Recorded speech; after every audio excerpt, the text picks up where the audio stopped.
Welcome to the second episode of this series, the third season of Wakili Quick One.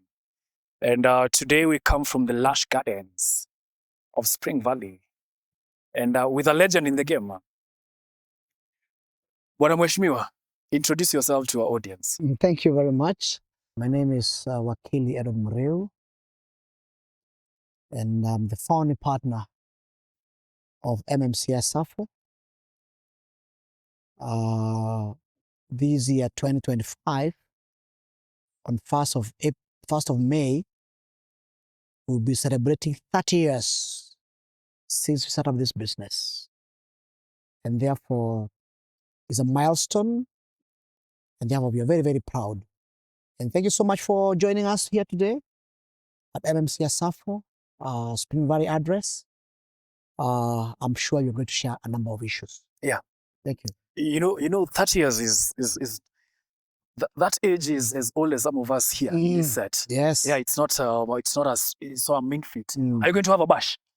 Absolutely, absolutely. I mean, when God has blessed you so much, yeah, in terms of good life, in terms of successful business, in terms of creating careers and opportunities for hundreds and hundreds of young Gen Zs and millennials, there is always something to celebrate. And more so, we are celebrating our dream of making sure that our business will supersede the founders. A business which will go beyond the founders. And that's where I'm very proud, because right now the business is being held and being run by the second generation of partners. We are now in preparation for it to be taken over by the third generation. So I'm very, very proud in terms of succession management, and I'm sure it will supersede. I don't look at files anymore. I don't see clients anymore. And therefore, and the business is still running, even stronger, even more profitable, even more, the reputation has gone up, even in terms of network. So I'm very, very proud. So 30 years is a great year to celebrate. But also, every cloud has a silver lining. 3 years ago, we lost one of our key founders, Joroge Nani Mungai. God rest him in eternal peace. It was the month of January 2022 when one of the founding partner, remember the farm is called Muriu Mungai. That was the founding name. And Muriu, it's me, and Mungai was the gentleman who passed away. And therefore, as we also celebrate 30 years, we also want to bring in memory, want to do it in memory of our departed partner who founded this farm, whose tree is big enough, and that's why hundreds of lawyers and support staff and clients are enjoying the shadow of his work. Yeah. Nani, rest in peace. So now let me take you to the formative years. Where does Edward Muriu grow up? Where are the formative years? Where do you go to school? Where were you born? Yes. Okay, I was born in Gatanga constituency, Murang'a County. My parents were teachers, and therefore I'm a son of a teacher. And you know, those olden days, teachers used to be disciplinarian. I heard the other day that corporal punishment came to an end. And we are born 8 of us, and I'm the firstborn. And to us, we normally laugh about it and say we were brought in what you call a military barrack.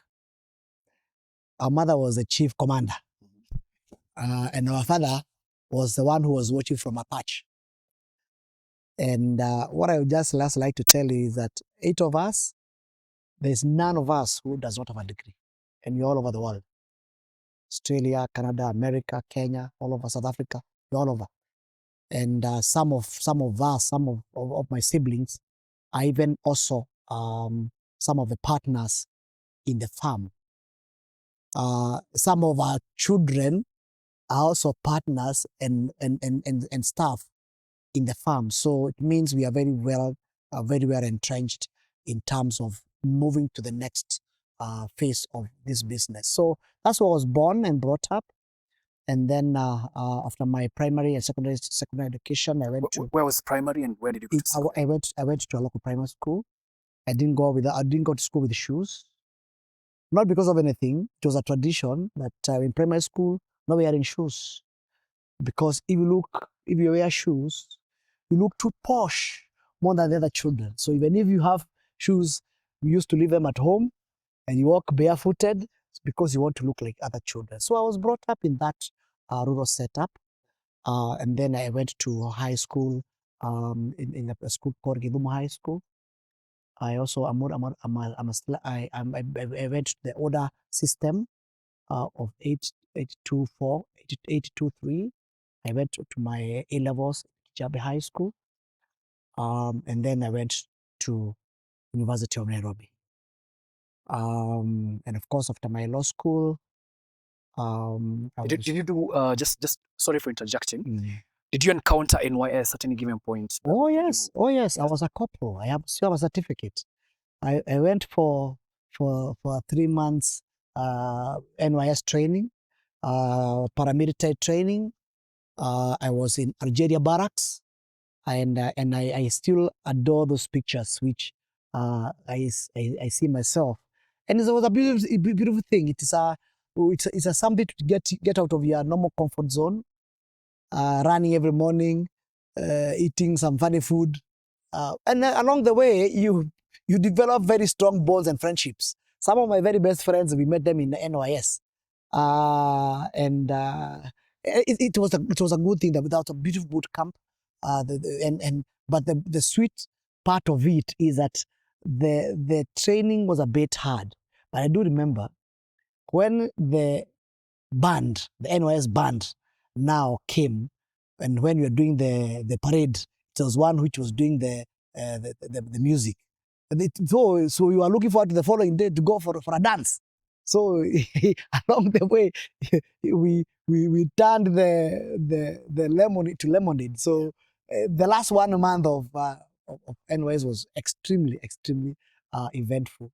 We were looking forward to go and dance, and as we march along, it was beautiful.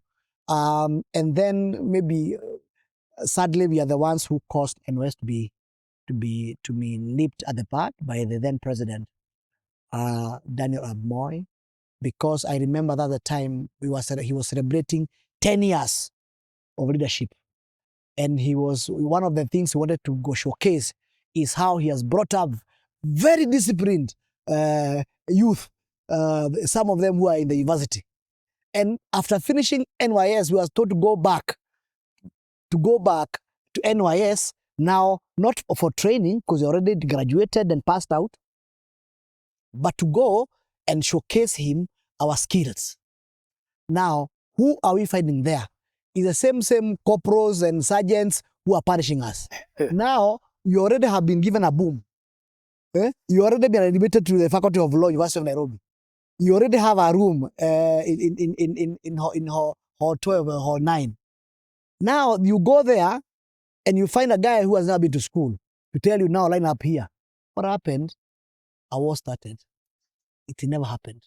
And that was the beginning of the end of NYS. And I think they only did one more year. And NYS was brought to an end. In fact, thereafter, when it came back, we staged one demonstration in the city of Nairobi.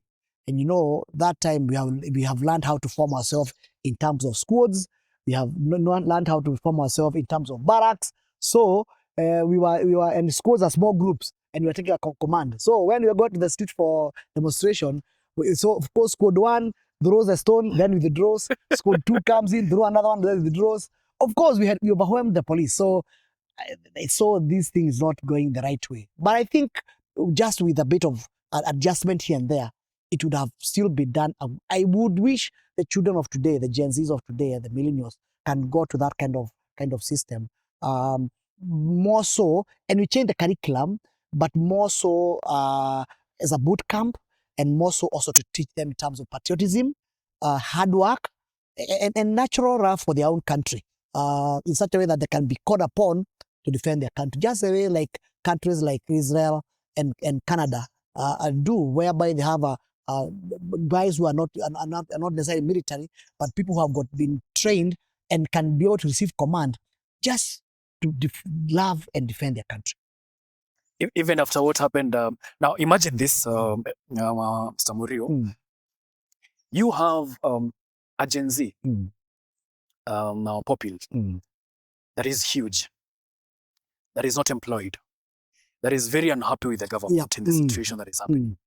Imagine that Gen Z with the military training that you had, then relive the events of June 25th last year. You'll be surprised.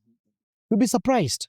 Remember, as I said, if it was nurtured properly for people to love their country and to understand the challenges the country goes through and have a communication between the youth and the governors of this country, maybe things would have been different. Remember, the Gen Z story is that there's a total communication breakdown between the youth and the rulers of this country. Remember, and that's why they were protesting, because they were feeling their future has been nipped at the bud. They had no future.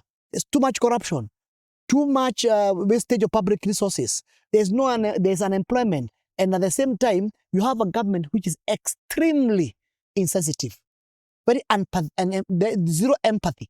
A government which will be happy to tax people, even if they are telling people, if people are telling it, please, the tax have come to an end.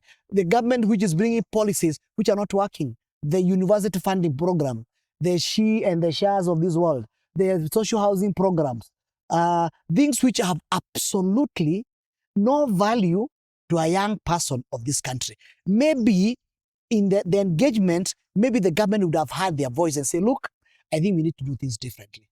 But again, we are where we are, and I think we need to work with what we have. We're going to get back to that, but let me now take you back. So you get to the University of Nairobi, you do your 4 years. No, well, used to do 3 years, University of Nairobi. Oh, really? And then 1 year, about 1 year and plus pupillage in the law school. Oh, in school. At that time, it was at the dentist school? It was on Valley Road. Valley Road. Not dentist school, it was Valley Road. We call it now dentist school. Was it? Yes. Oh, right. Valley Road. Okay. I think that's why the University of Nairobi moved the dentist faculty. Faculty of dentistry. That's what it is. Possible. Yeah. So where do you do your pupillage? I did a pupillage in a law firm then with a gentleman called Mereka. It's one of those days, it was one of the leading law firms. In fact, we pride ourselves because it was a to go for kind of law firm, because it is one of the few law firms which were paying pupils. Pupils used to work in law firms without a pay. And I do remember that it's where that's a law firm which most people used to fight to go, because number one, it has a huge clientele. It was doing very well. At the same time, pupils were paid about 5,000 shillings. The 5,000 shillings those days was a lot of money. Was a lot of money, especially if you have no responsibility. You're just a student. It's a lot of money. And because other law firms were paid at 2,000, others 1,000, others were told, I'm training you, so pay me instead of. so that's where I went for my pupillage. And then after that, I didn't work for long, and I'll tell you why. Me, I come from Muranga, and Muranga people normally say we have some entrepreneurial bug in us, which is true. And I'll tell you that enterprise is not an acquired thing; it's an inborn thing. And when I worked for that law firm about like 6 months or so, I felt no. And most entrepreneurs, they don't take instructions very well. They don't like taking instructions. They like giving instructions instead. And you have even seen what you have done by setting up here. I have to give you instruction for us to sit here. There was a meeting of the minds here. It was not there. Let me say it's my fault. but it's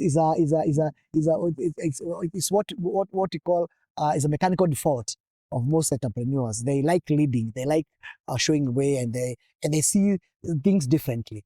So I didn't work for long. I think I worked for about like 6 months. I started my own law firm. It was So let me ask you, Core. At that time, I think there was you couldn't do it, maybe not unless you had done 2 years. No, I don't know where that madness came from. If you are admitted to the law school, you are a lawyer. There's no half lawyer and a complete lawyer. You are a lawyer. You can set on your own. It depends on your entrepreneurial skills. Remember, and I keep on teaching my partners and everybody who works with me that even law is a business like any other. The P&L must work. The bottom line is the bottom line matters, all right?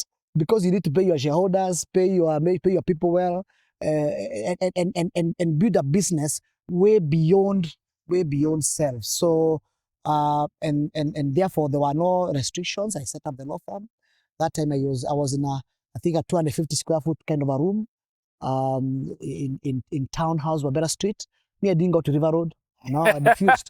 I knew my clientele there. That time, Trattoria. Trattoria. Yes, I was just above Trattoria. Yes. And it was one of the leading restaurants in the city of Nairobi. Yeah. So in that build, that's where I was, on 8th floor. And I was there for a number of years. Then I moved to View Park Tower when the business started building up. And along the way, I invited the late Nani Mungai to join me. And then when they moved to View Park Tower those days, we got an entire floor. My neighbor was upstairs, was Kamresh Patton, and his gold factory. It was my neighbor on the 20th floor or the 19th. Yeah. Then I moved there. I went to Brigham Center, ground floor. I used to occupy the entire ground floor. But when my staff, our largest cost then was space, because when you have about 100, 150 members of staff, and half of them you need to hire parking for their cars. You are paying the rent, you are paying the service charge, you are paying the power, you are paying that time the issue of the internet was not a big deal then. But again, so I felt we felt we can't be able to rent spaces anymore, and that's why we bought 2 acres on Spring Valley, and we put up a building which is now called MMC Asafo, MMC Arches, which houses MMC Asafo. So for selfish reasons, I will take you back, just slightly back.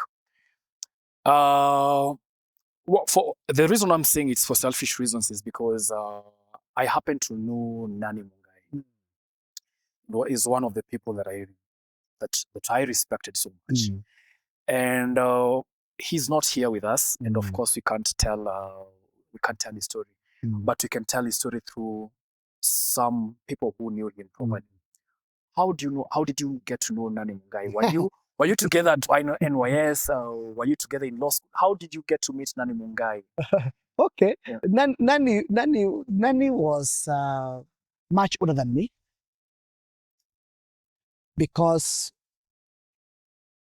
when I was first year, he was just finishing third year. In fact, if it were not for something you used to call double intake, there were 2 classes which came together. I would not have met him in campus. But of course, we didn't meet in campus. Yeah. We met at a place of work where he came in. He found me as a pupil. Then we worked together with him in that law firm. And along the way, we became buddies. We used to love camping, and I also love camping. He used to love outdoor. I also love outdoor. And therefore, we despite the fact that he was much older than me, we had something in common. Then along the way, of course, again, the entrepreneurial eye noted this guy is a hard worker. Me, I don't like working too hard. So I knew my weakness. Me, I can think and plan, and then they leave the other guys to do it. But I can't spend those many hours because my brain cannot allow me. My brain is very shifty. So, but I knew Nani would look at the file. It can be 100 pages or 200 pages. He can read. prepare and go to court, so long as I look for that brief. So I knew along the way, this is a good guy to work with. And when I set up the law firm, and I was trying to say, I wanted to expand it. He was a natural guy whom I went for, but I'll give you the story how we were able to structure the partnership, because again, it's important for the young law firms which are coming up. And maybe if I go there, I would say that as I said earlier, law is a business like any other. It requires intuition. You need to have the fire in the belly, and you'll be surprised that I might be an entrepreneur and you're not an entrepreneur. We read the same newspaper. Me, I see a business opportunity. You just hear story. Me, I read a newspaper, same article. Me, I see, oh, so and so moved here, okay. And so this company does XYZ, okay. I'll look for this guy. You just hear story. A guy who moved from point A to point B, and that's to define nini? Imeishia tu hapo. So along the way, when you're working together in that law firm, he used to get rewards for working hard. He used to get cash rewards for working hard, bringing revenue, blah blah blah blah blah. Of course, me that time, like a young lawyer, I was getting nothing because I also have nothing. I brought nothing. So, but I knew, you put a note on my mind. The day I put up my law firm, he's the kind of guy who likes in my firm. I also like to reward him. So what happened is that when I set up my law firm, after about a year or so, I had so much work. And I tried employing lawyers. And it's good to mention names, and because it's good memory. Yes. My first lawyer whom I employed,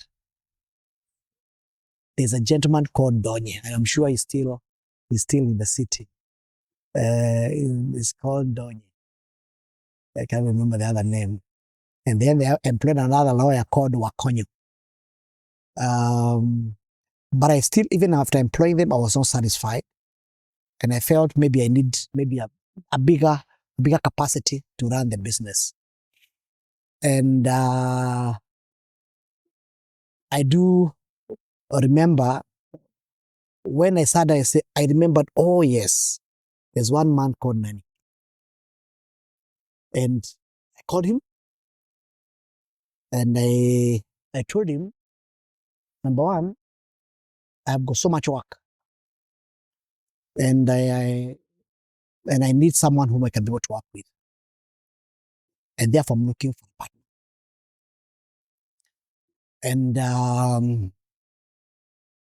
And I told him, look, in that 1 year since I left employment, I'll build a network of work across the board and I'm trying to bring in to employ some few lawyers, but it's not going the way I want.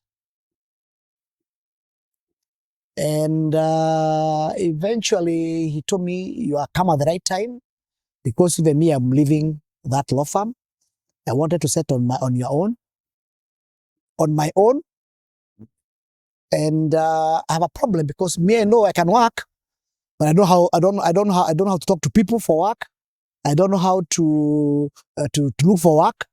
But if you have the work, me, I'll do the job. I said in the name of the Father, the Son, and the Holy Spirit. We are here. Amen. Yeah. So I told him, don't worry. I promise you 2 things. 1, I will make you a very, very rich man. Number 2, so long as you do the job for work, for me, just leave that to me. I'll bring work you won't believe. 2 things. Number 1, I'll make you a very rich man. Number 2, don't have to worry about work. I'll bring the work. Of course, he asked me, how? And how much am I supposed to pay to get a partnership? I told you, don't worry. Yeah. I went to the book of Genesis. I told him, what you need to do is very simple. You come tomorrow. Come Tomorrow. I have a register of work which is already in the office in a chronological and systematic manner. You know how many files we have. You know, files are our stock of trade. Yes. So from the day you report in, any work moving forward, we'll share 50. Any work which already in the office, that is my money. Yeah. But for your work is to work for the files which are already in the office and the files which will come. Yeah. He asked me only that to work. So I work for the files which are coming and the ones which are already there, yes. And along the way, I pay my, they have not debt. Don't you have not debt? And do you think you accomplished that? I give you the story, my friend. Okay. Hold on. Okay. Give me a story. Let me hold my, yes. So the guy was excited. I was very excited. He told me, I'm there tomorrow. Did the partnership agreement, work before, any revenue coming is for Mr. Muriu. Revenue coming for the moving forward, we share 50-50. Within 1 year, I was a rich man. Very rich man. Remember, he's working and he's a hard worker. He's working for the old files. The money is mine. He's working for the new work. Then for that work, we share 50-50. Now you can imagine.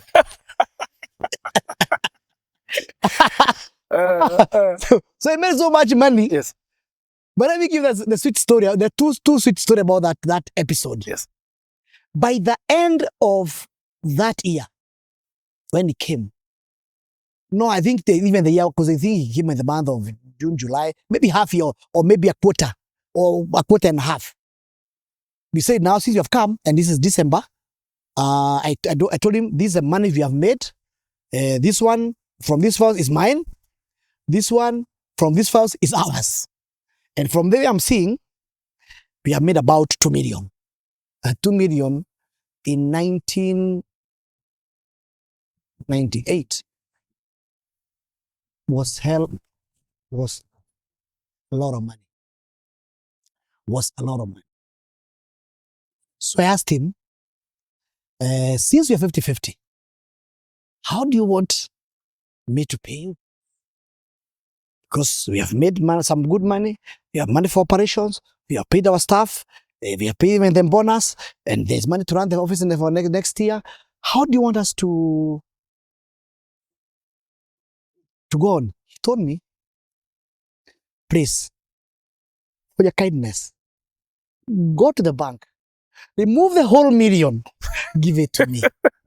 Because this one is the portion to exercise my inherent poverty. And 1 million, that time, the biggest dot was about 500. There was no 1,000. So I brought him, I called Gary of Equity Bank. That I used to bank the Equity Bank that time. Bank the Equity Bank. So a whole million was like this. So I gave it to him. What he did? He took my cousin, called Daniel Kamau, and they took a trip to South Africa. That time, remember, South Africa had got independence in 1994. And this is 1998. Yeah. So it's only 4 years after independence. So everybody was curious to go to South Africa. We used to be very, very adventurous. They went to South Africa. The whole of the month of December, they went and did all the things they wanted to do. And then he came back and asked him whether he has any cent. He told me he has nothing. He wants now to start a friend. 1 million, finish. Yes. I know the next question you ask me, what did you do your million plus? What I'll tell you, for me, I was a bit different. I had no inclination to go to South Africa. But I went to South Africa much later. But I wanted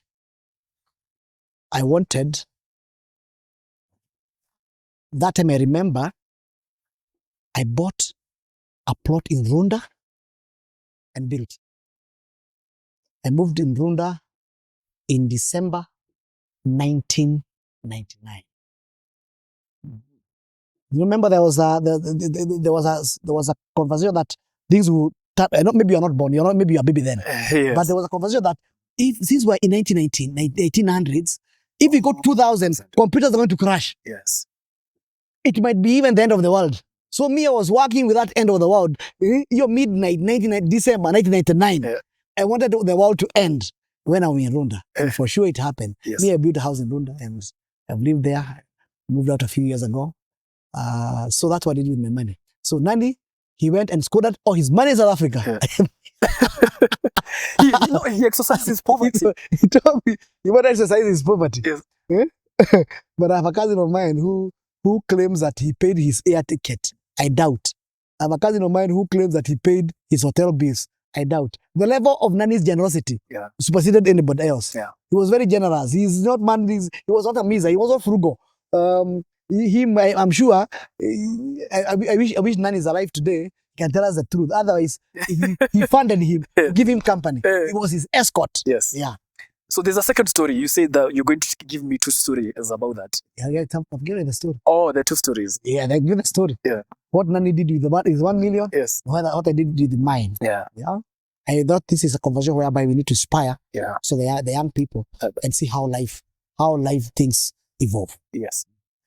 So now you at that time, what kind of practice are you doing? The time you've moved to, you've just met Nani, you've gone from Wabera to View Park and then to Brigham Center.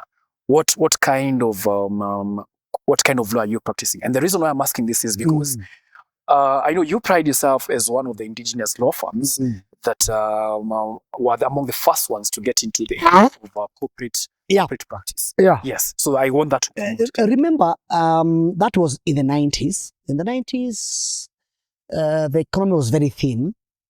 That's the time of Daniel Admoy. Of course, I come from a village. I don't have a godfather. I don't have anybody I know in the city. So it's my ingenuity, my hard work, my creativity, na ujanja wa village. Village ujanja. And of course, nobody could have taken me to a big corporation. They did not know me. I've just graduated. But there was a line of business most people did not understand, which I understood very well. Running down. I know some people call it ambulance chasing, whatever name you want to give it. But it's extremely lucrative business for a lawyer. And what happened is that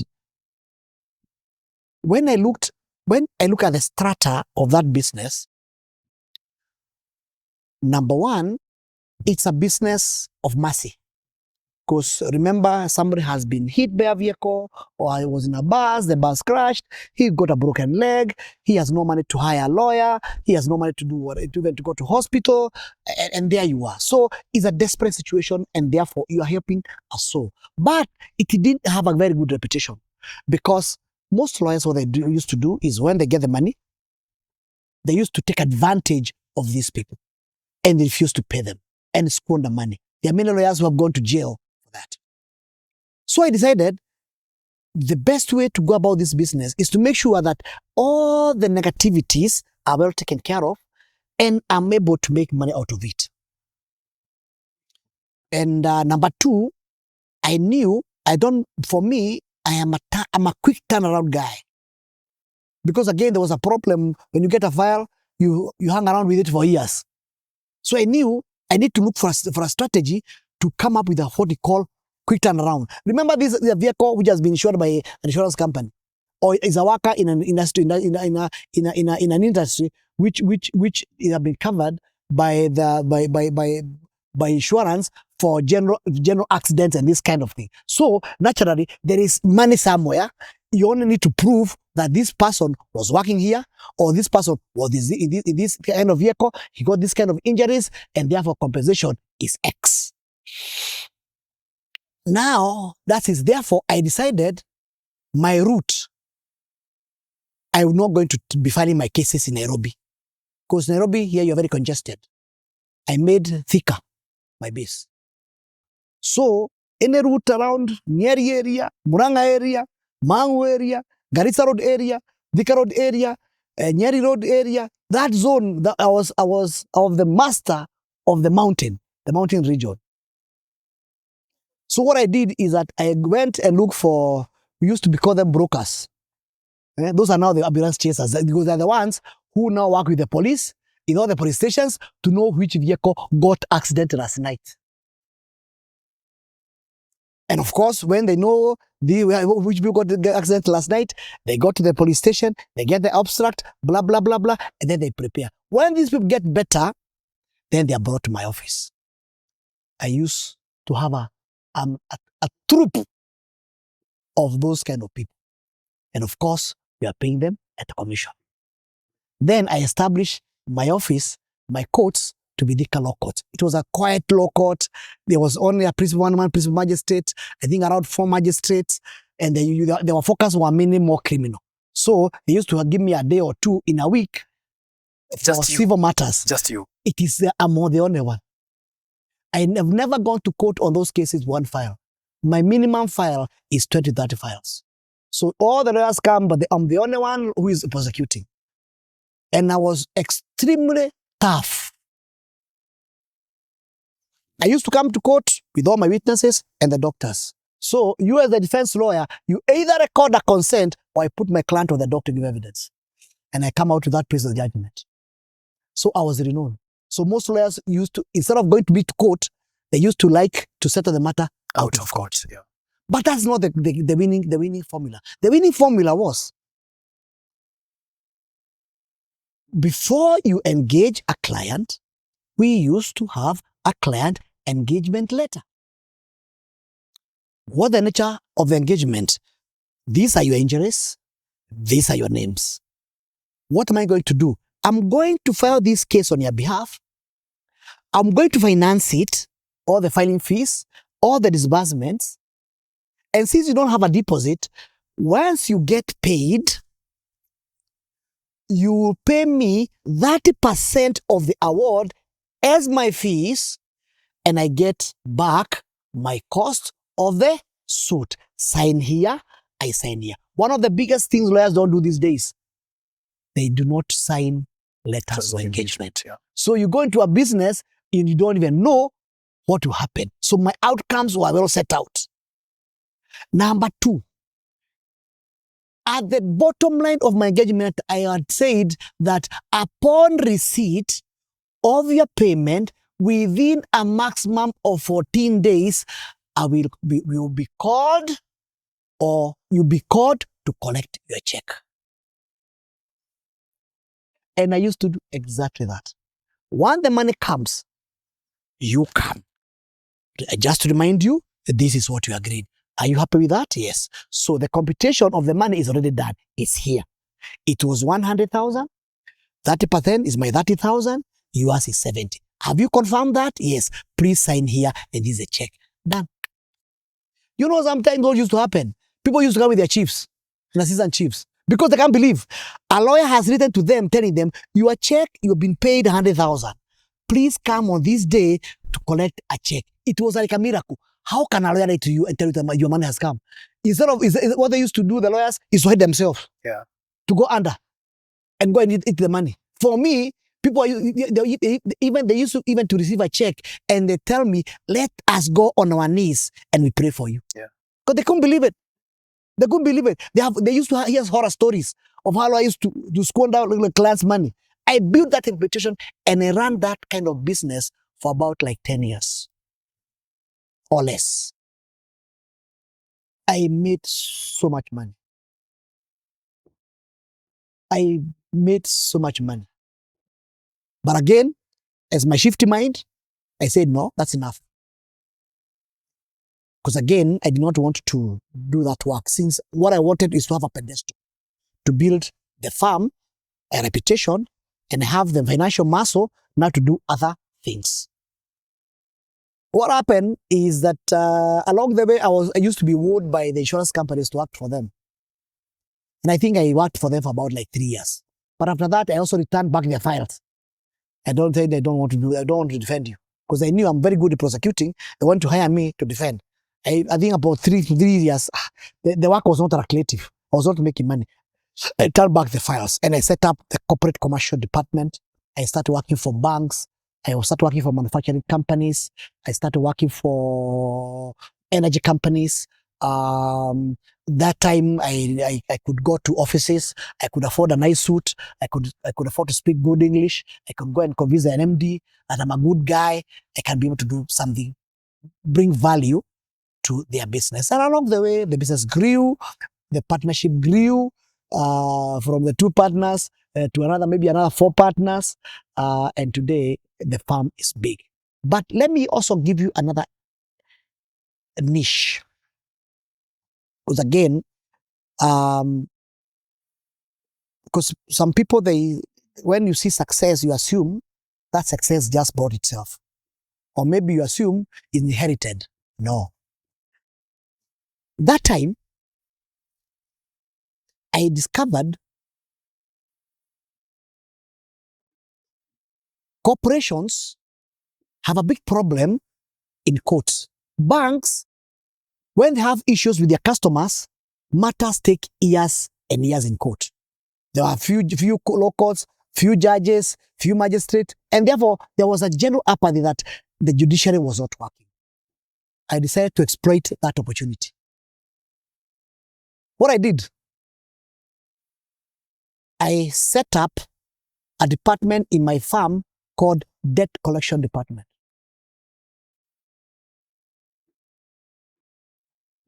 And I brought in ex-policemen, guys who are mean looking. I dressed them properly. And then I started getting into banks, KCB, Barclays, blah, blah, the card companies. And my strategy was very simple. I was telling them, give me instruction on one file. Don't pay me a cent, not one. But when I deliver the money, you give me 15%. If I do not give you the money, do not pay me. Ha!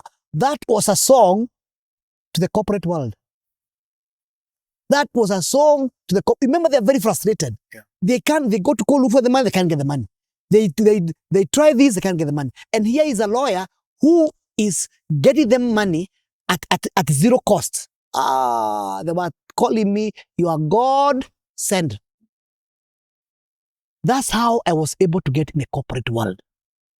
So I used to work for the card companies. I used to work for banks.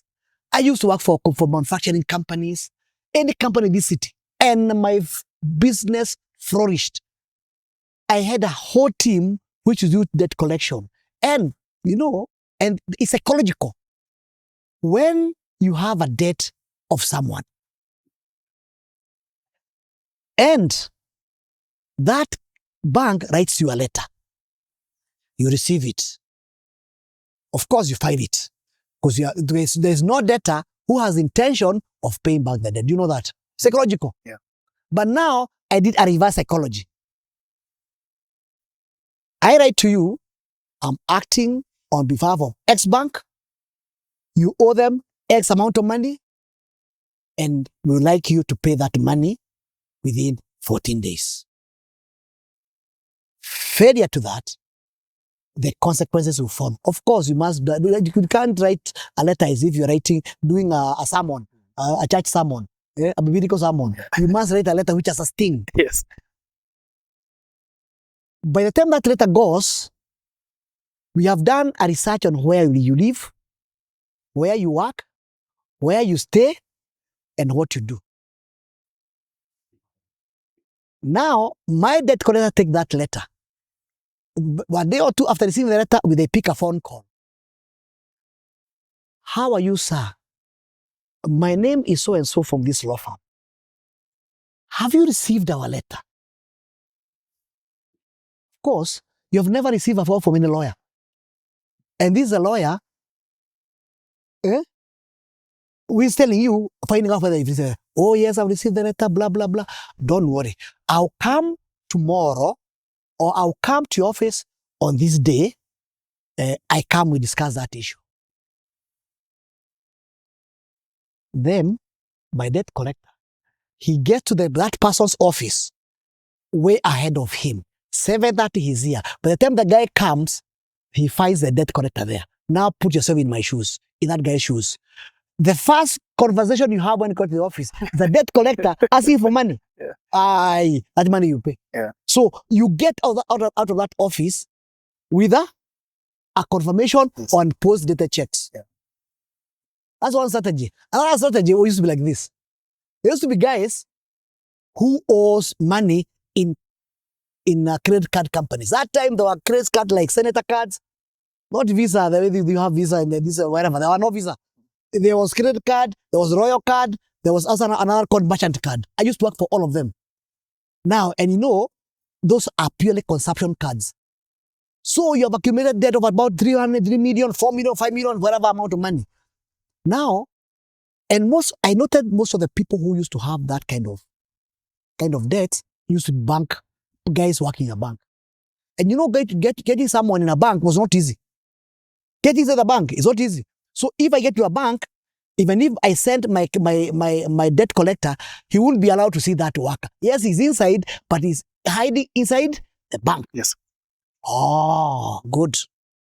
I discovered another strategy. You're in the bank. Kenyatta Avenue. Of course, you just go to the directory and find out Kenyatta Avenue, Mamagina Street, Barclays Bank, the fax is number XYZ. What used to do?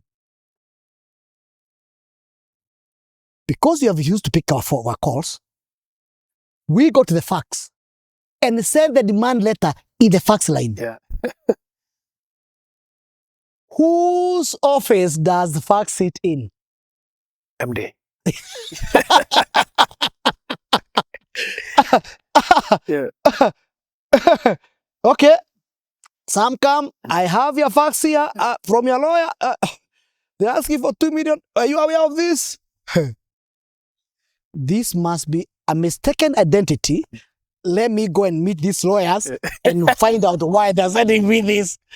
He comes quickly. Yeah. And he calls us all manner of names. Yeah. You want me to be sacked? Eh? And he comes, but at the end of the day, what happens? Payment.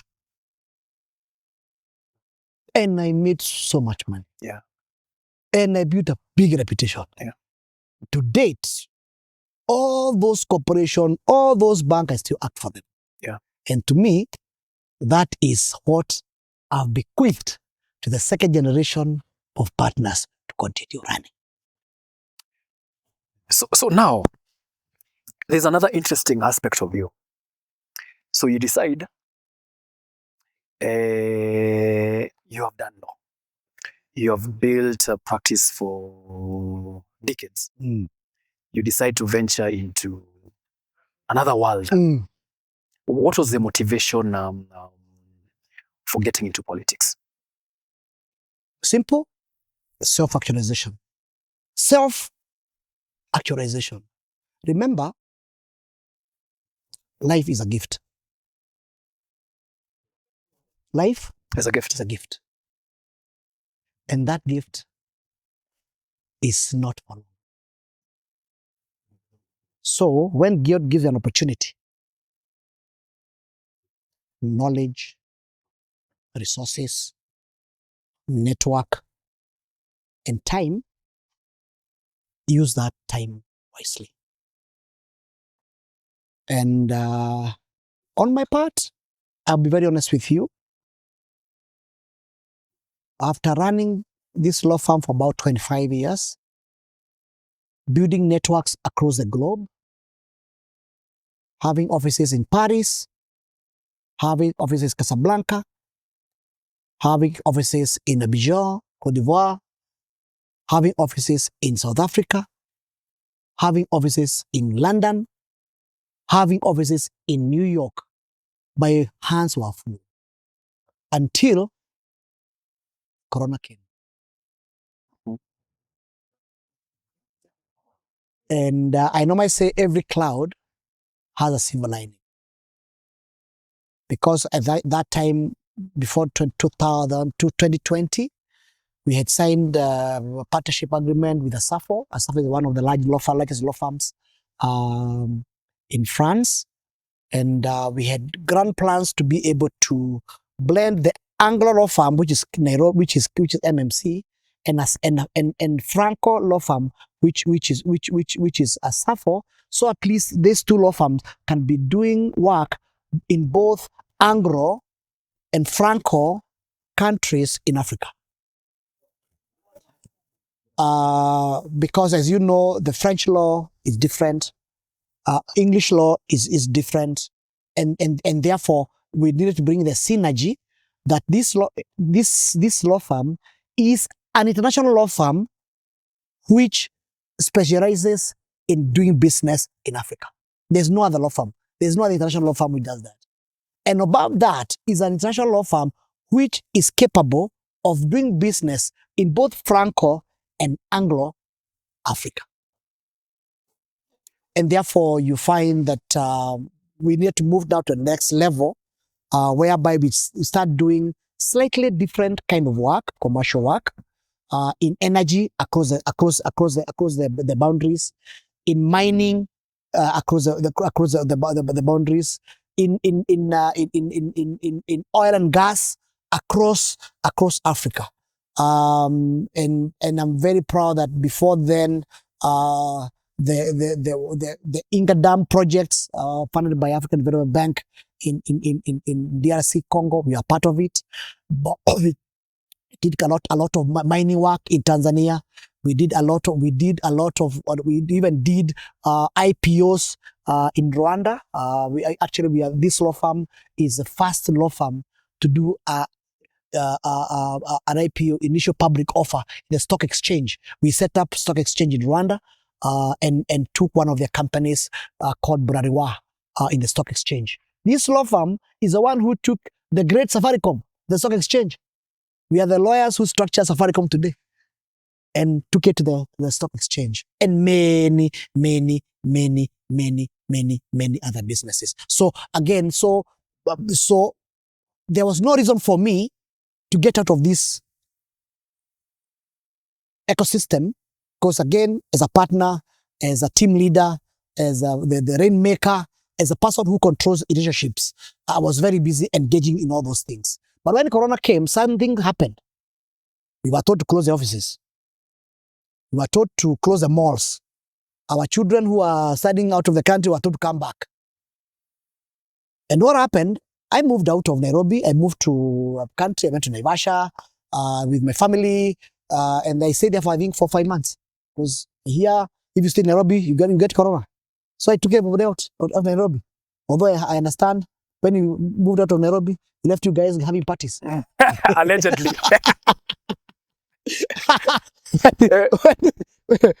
Interesting. I won't mention names, but something very interesting happened. Yeah. You know, people are supposed to work at home. But when they came back after maybe about 6 or 7 months, when they came back, the office, they're about like a number of ladies who are pregnant. And when I looked, when we worked backwards, it meant this time when people were supposed to work from home, they were not working from home, but they were working from home. Yeah. So on my part, I moved out to Nairobi, and along the way, you know, you see, you know, you are used to be a busy life. You are able to plan your day from morning to evening. Then suddenly, nothing happening. Those meetings used to plan for meet online, they were not working. Because again, you know, we are out of school, we are used to meet and have a conversation man to man, person to person. But they never used to happen. So and maybe when you schedule a meeting, you maybe schedule 2 meetings in a day. All of them do not take place. It happened like that today. It happened like that tomorrow. It happened like the other day. Then you ask yourself, okay, you mean all these things have come to an end? I say, no. I'm made for bigger things. I have never thought about politics, but I can see when I look at the TV, I can see there are some guys who are very busy making noise, and whereas here we are rotting. those are the guys I'm gonna join. That's how it's that got politics. Yeah. And I'll come back to the politics question later. So now here you're transitioning from a very structured lifestyle of being a partner. You know, this is what is expected of me, and you've transitioned. Now, when you're transitioning, I am so sure there are other partners in the firm. And how are you preparing them to take over the reins? And since you've already said that you're mentoring younger partners to come and take over the second generation and maybe the third generation. So how do you prepare your partners for eventual bigger responsibilities in the farm? I'm saying we've been very lucky, because in terms of leadership, I held leadership in the farm for about 10 years as a managing partner. Then we moved that responsibility to someone else. Peter has been the one who has been managing partner. Peter did it for another 10 years. He has now passed on to Esther as the managing partner. What does that mean? It means, number one, the business is mature. It can be able to move from one founder to a non-founder and still thrive. But how do they do that?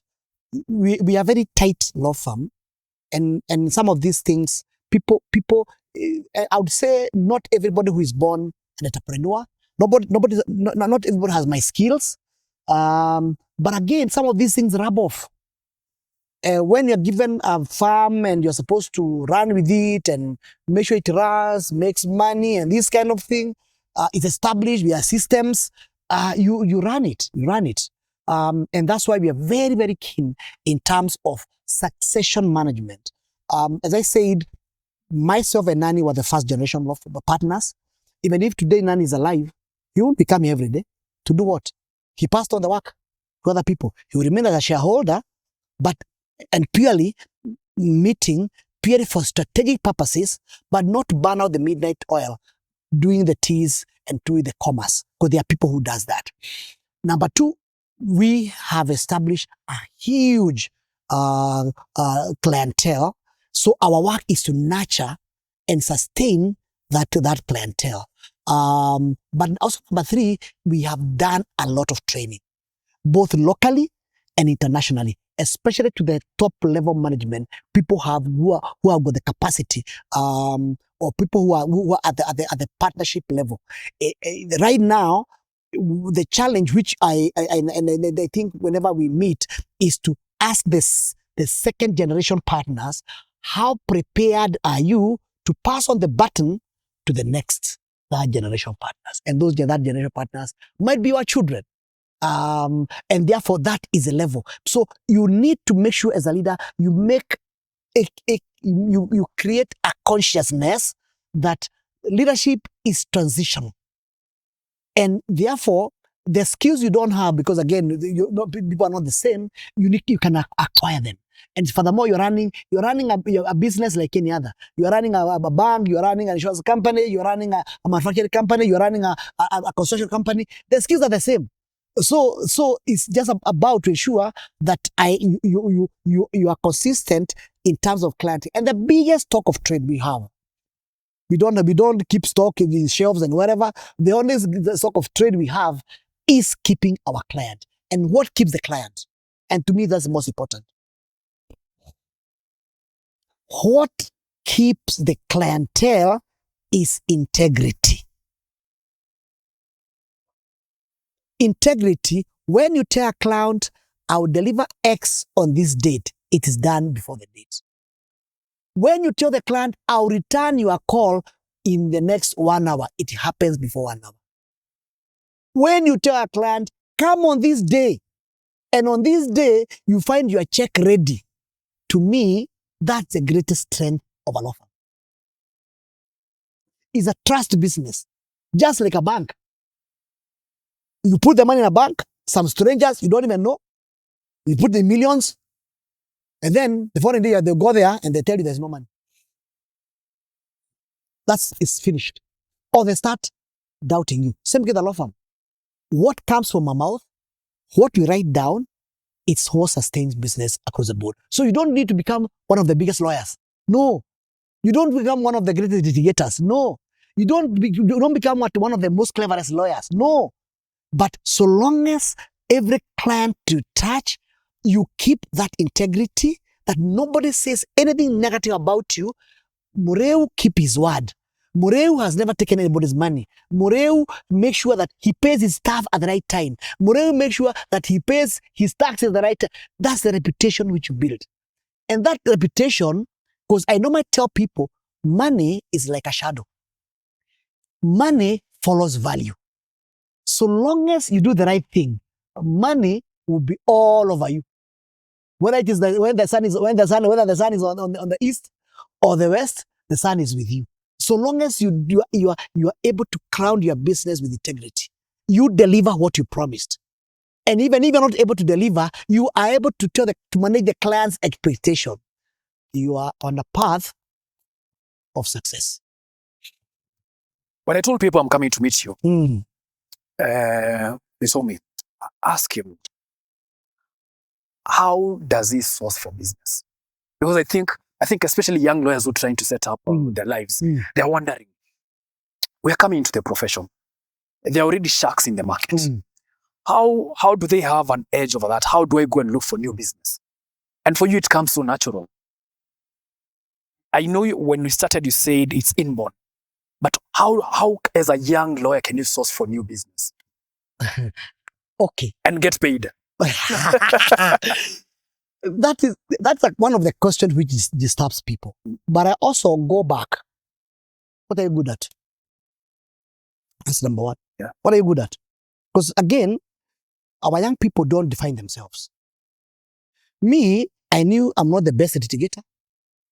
Me, I knew I'm not the best commercial lawyer. But I knew that if I have a word with you, and I point your problems, and I point the solution, you give me the work, and I'm able to do it. I'm saying that's what you can be able to understand, that you just need to know yourself. I told you why I brought Nani is because me, I know I'm not a hardworking guy. No. They're like resting, reading a book. If you go to my office today, there's a bed.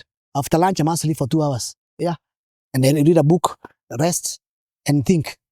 I'm not a worker. No, I'm not. Even today, I'm not. Even in a day, I spend like maybe an hour doing actual thinking. The rest, I'm just having a conversation with people here and there, and this kind of thing. So people need to know what they have. Now, if you're a good litigator, then you need to excel and showcase your work. I've told you about the running down business. Now, how did I get it? I saw an opportunity, I went for it. I told you how I got to the corporate world through debt collection. I saw an opportunity and I went for it. So you must be alive. And I told you, I'll give you another story. I told you, we can read, me and you, we can have a newspaper. You read an article here. So and so moved from X company to Y company. Me, I see a business opportunity. You see a story. What can you call that? I have my point. Yeah, so your point. It's I wouldn't say there's no formula. There's no cut formula, but I think the basic is you need to know what are you good at. And how can you use your skills on what you're good at to run a business? That's it. That's it. I've told you I'm not the best litigator. No, I don't go to court. What for? Me, I'm like Henry Ford. I own the factory. I can employ mechanics to do the car. I am Henry Ford. Yes. You know, Henry Ford was not a mechanic. Yeah. Henry Ford was not even an electrical engineer. He wasn't. Henry Ford was a businessman. But what businessmen do is to align the skills like a conveyor belt, and they expect the product at the end. That's what businessmen do. Wow. I'm not a good litigator. I'm not a commercial lawyer. I am not, but I do know if I bring litigators here and I bring commercial lawyer here, private equity lawyers there and here, and I assemble all of them, I'll be able to now to look for that clientele. Look, I'm ready for the job. Yeah. Perfect. Perfect. Perfect. So, how now? Lawyers are very restless people. They will work for you for 5 years and they figure out, no, I want to go and set up my shop. How do you ensure that that you retain the kind of talent that you want in the market and for long? Your statement is very correct, and it is not only in Kenya. It's worldwide. I normally have conversations with my partners in France. And when I go there and meet some very brilliant young lawyers, then I get a phone call or an email, oh, so-and-so has left. He has joined another law firm. So-and-so and left. I joined a law firm. In fact, I thought it's a Kenyan problem. It's a problem worldwide. But it's not a problem because you can't retain everybody. It's not a problem. It's an opportunity for you to be able to get other skills. An opportunity to employ someone else.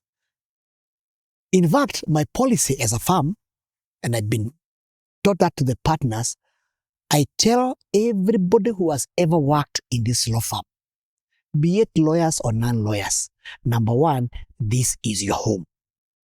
That's number one. When you're passing by around here, we have a restaurant here where you serve free food. Please come pass by, have a cup of tea, have a meal. Because along the way, you contributed to building this business. And where you go, keep our flags flying high. Number one, I've told you can't keep everybody. So if you want to keep all of them, is what we wish. Number two, have a goodwill with them. I'll tell you, some of the businesses we get in this law firm is from the lawyers who have worked in this law firm. They became company secretaries, they became MDs, now they are giving back work. The law firm where they were pupils, where they have worked, because we treated them well. All right? But again, there are people, what we normally do as a pool of lawyers, we have a very systematic way of promoting them. And we tell them the apex is for you to become an equity partner. And therefore, if these are your skills, and I was very basic. Number one, you need to be a good lawyer in whatever you do and reliable. Number two, you must be a good in nurturing a client, taking care of client. Remember, people's temperament are very different. You must be someone who is amiable to client. And number three, you must bring in money. Only those skills. Only those three skills. You must be good at what you do in such a way that when you touch a document, it is impeccable. No commas missing, notice missing. Number two, you must be a good communicator with the clients. People do business with the people they like. That's the secret. People do business with the people they like and communicate. So how good are you in terms of nurturing those clientele? And number three, how do you combine these two to bring in money? With those three skills, you are an equity partner, automatic. So it is not a secret. It is open there. When I meet the partners, when I meet the lawyers, I always tell them, this firm requires a third generation partners. Third generation partners are best coming from you because you have grown in this law firm. You know the DNA, you know the psyche of this law firm. Therefore, you are the best placed. Before I go out there looking for new partners, now, are you good in what you do? Are you good with the clients? Are you able to make sure you generate revenue? Because law is a business like any other. Do you know even preaching is a business like any other? So, Muriu, what do you do for fun?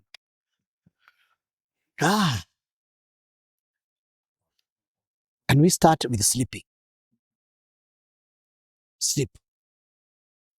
I sleep for nothing less than 8-9 hours. I look forward to going to bed. I don't last 2 minutes Yeah. before I crash. Number 2, I play golf. I'd stopped golf, but now I'm back. Number 3, I play music instruments. Mm. When I got to Nairobi, like Naivasha country, I have always carried my saxophone. I'm very good in alto sax. I also very good in harmonica. And the guitar I play, but the problem with guitar is that my fingers are very soft. They pain. Yes. They pain. I mean, you know that people are very good. They have got very thick skin. They're able to. It's yes. Yes, it's the skin, The wires. The wires. Yes. For me, the pain is too much. I play, but it's too much. And of course, I serve community. I'm very, very happy especially when I go to the constituency and change their lives. And I think it's important that we talk slightly about that. There's a whole segment about that. Yes. And I think this is the time. Perfect. I know it would have come why I transitioned. And I told you, for me, everything starts with yourself. Anybody who will tell you that they start with you, they are lying to you. Everything starts with yourself. Because if you are convinced, you'll be able to convince someone else. If you are in a comfort zone, you'll be able to make the other person comfortable. For me, I went to politics purely and without lying, without trying to sugarcoat, without trying to look as if it's a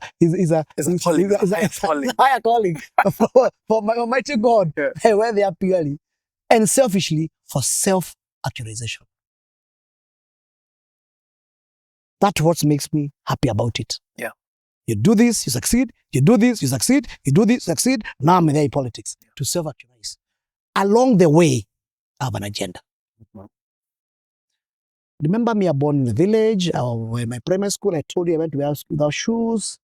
And I had a life of a normal village boy, taking care of cows, picking tea, picking coffee, taking to the factory, tending to the garden.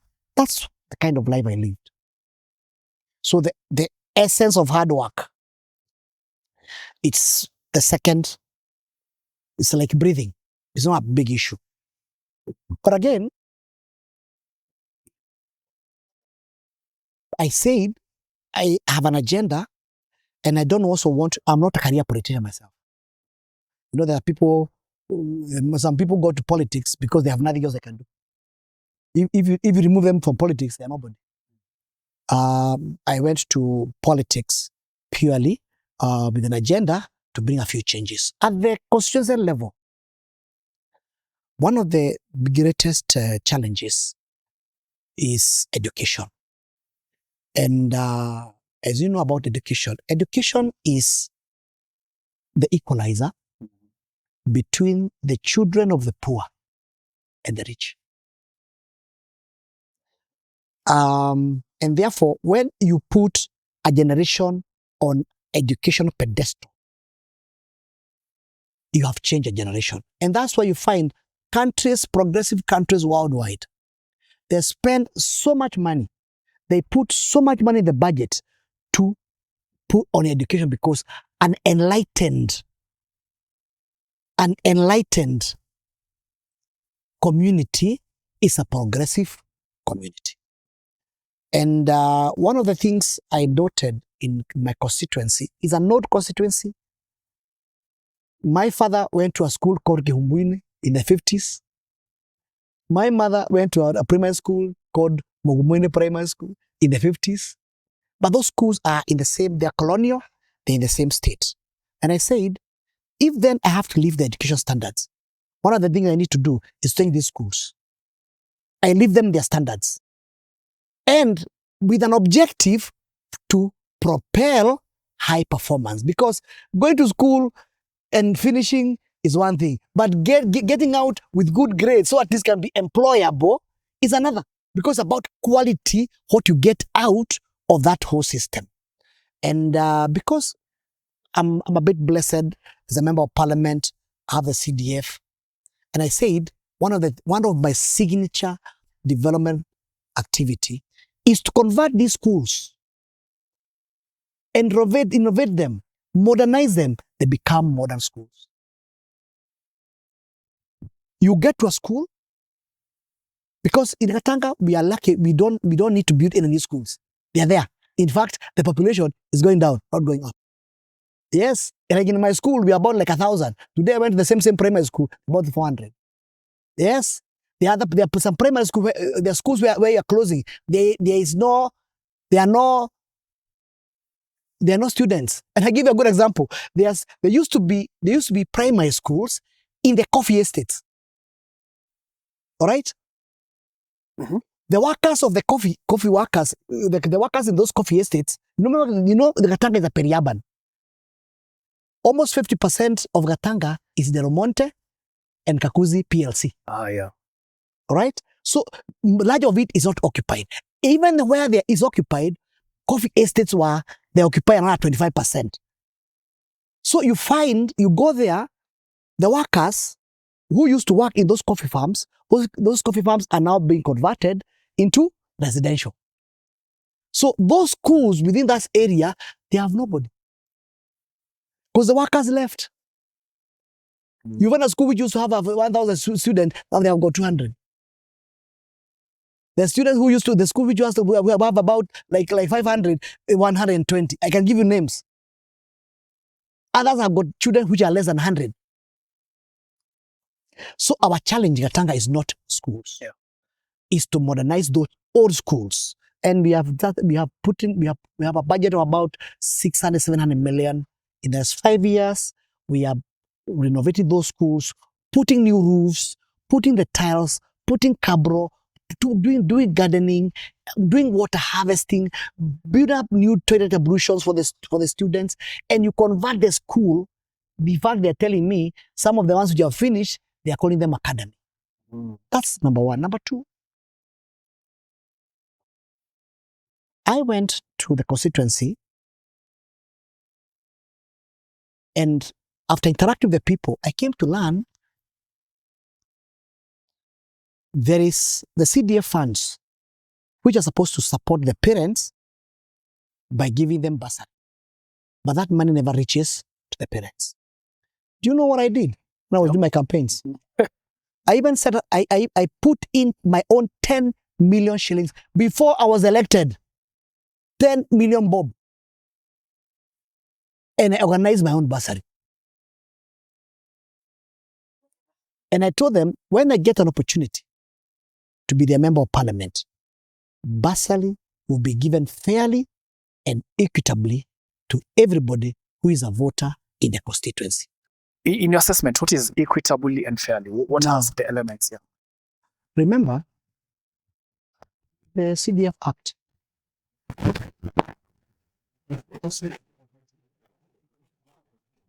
And remember, you're using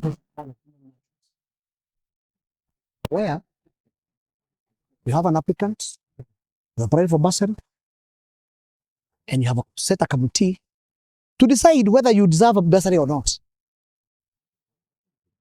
whether you are rich or poor.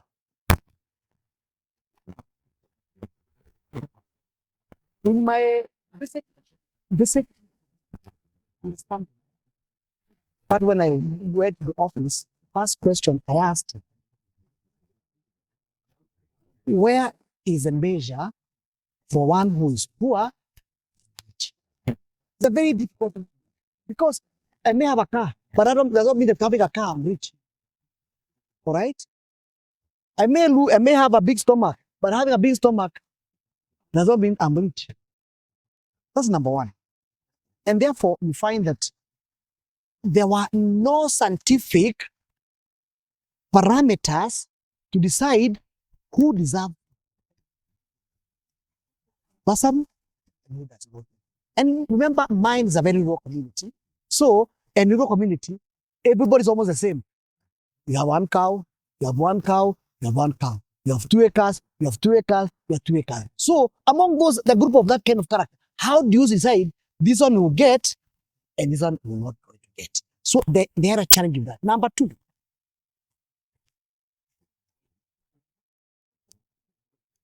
even if you want to give mercy,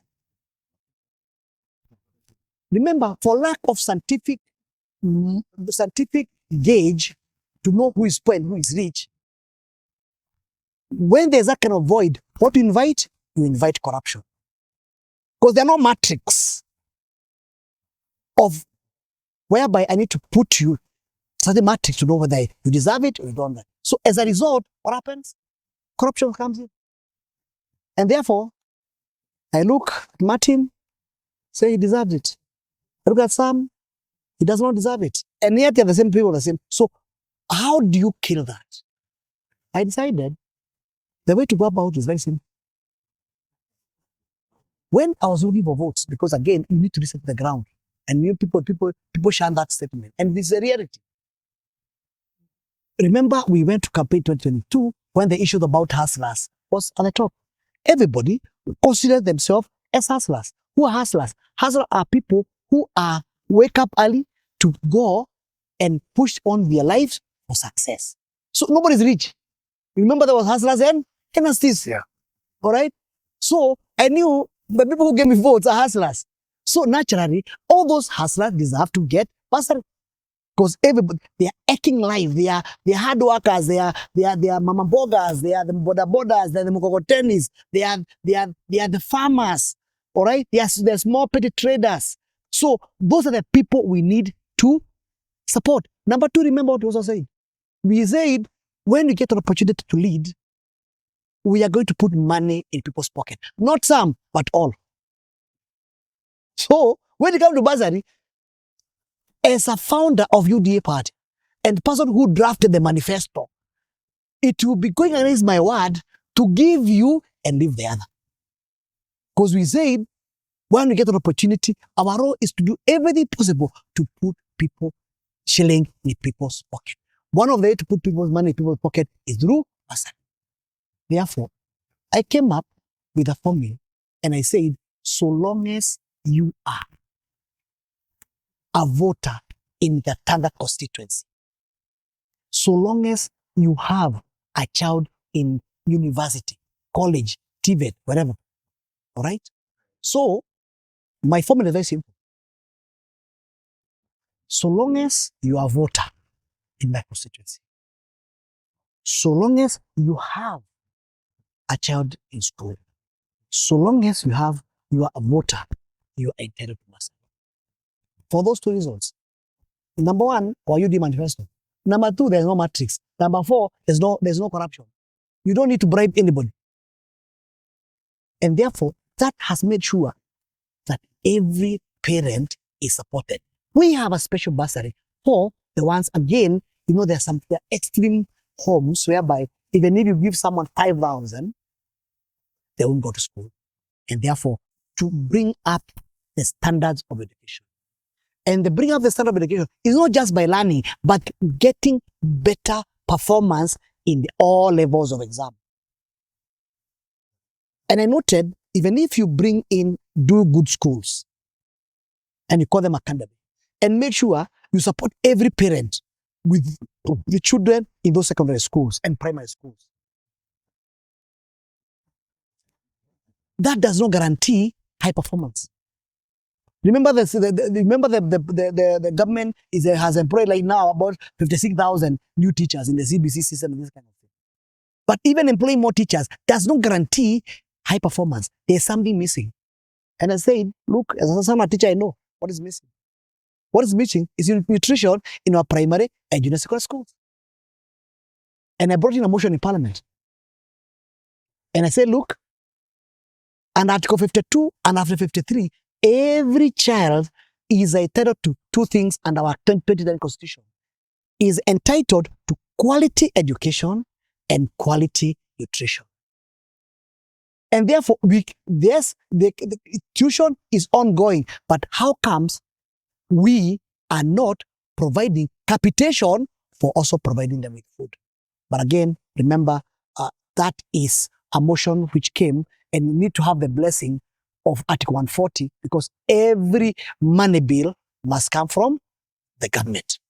Now it's about now coming up with a structure. The bill went through, motion went through.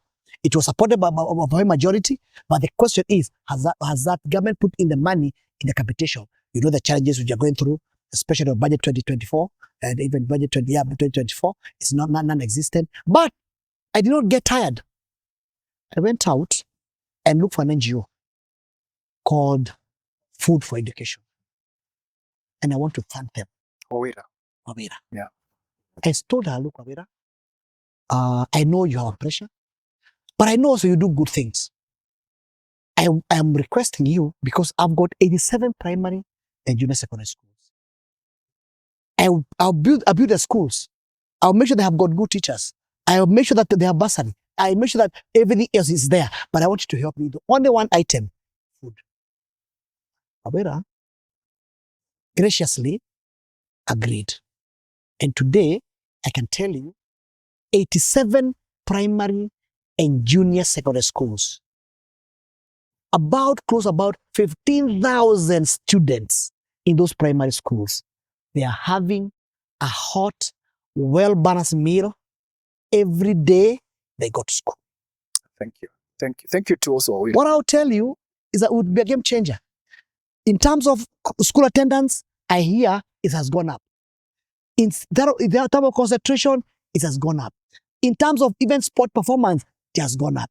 In 2 to 3 years, I can tell you by the time my first term ends, the performance in those schools will shoot high. Because growing children, they require nutrition to grow the brain and the body. And a well-fed kid is a dynamo. You just need to direct the energy at the right place. And I want to direct the energy in education and expect Uganda to be one of the leading constituencies in terms of performance in the Republic of Kenya. I'll tell you, bro, if I'm able to do that, those 3 issues, and my heart will sleep fine. More than 8 hours. Yeah, permanent. Fine. When I came to, do you know that Uganda is a source of all the water we drink? That dam was built 30 years ago, 1989. What? Not a drop of that water has ever been taken by the great people of the town of Sydney. When I was elected, I made it my event. I had to go to every office, top and bottom, to say, look, how? Not bottom up. How? How? This is unfair. Water is a human rights issue. It's one of the deliverables and which the government and the Continental Constitution has been given that they must deliver to the people. But how can you evacuate water 70 million cubic of liters every day and not a single liter which comes out of the river?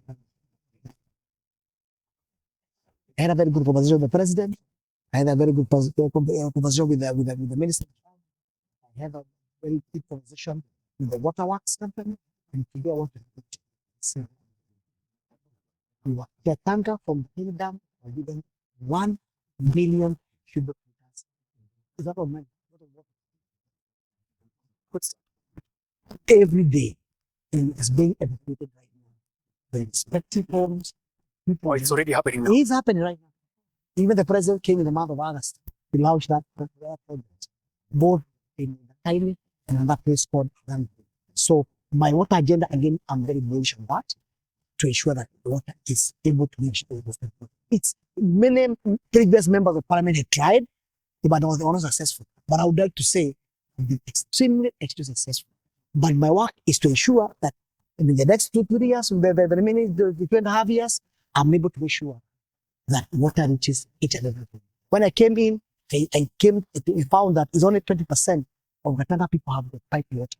I want to ensure that within my leave, by the end of my term, is 80-90% of people I'm getting water. Sex mode. So let me ask you, after Gatanga, do you have further political ambitions? Number one, I don't consider myself as a politician. I'm not a career politician to say, oh, from here I'm moving to Z. No. I told you, I'm on a journey of Actualization. Along the way, if I find another opportunity to self-actualize Yes. and leave a mark and leave a legacy, I'll do exactly that. So I'm not a slave to politics. I'm not a slave to business. So for me, I walk around telling myself, I'm a gift. Life is a gift. I've been given an opportunity. Wherever you go, transform.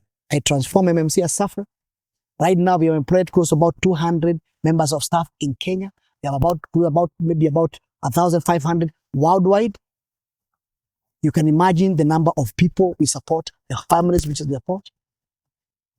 All right. We make sure that we do profitable business that my shareholders are happy with me as their team leader. From there, I've got to politics. I make sure the people of Gatanga, I transform the education, water agenda, or road agenda, and also power connectivity agenda. Then from there, I'll decide what is missing in this matrix. This is what you did. So, my last question.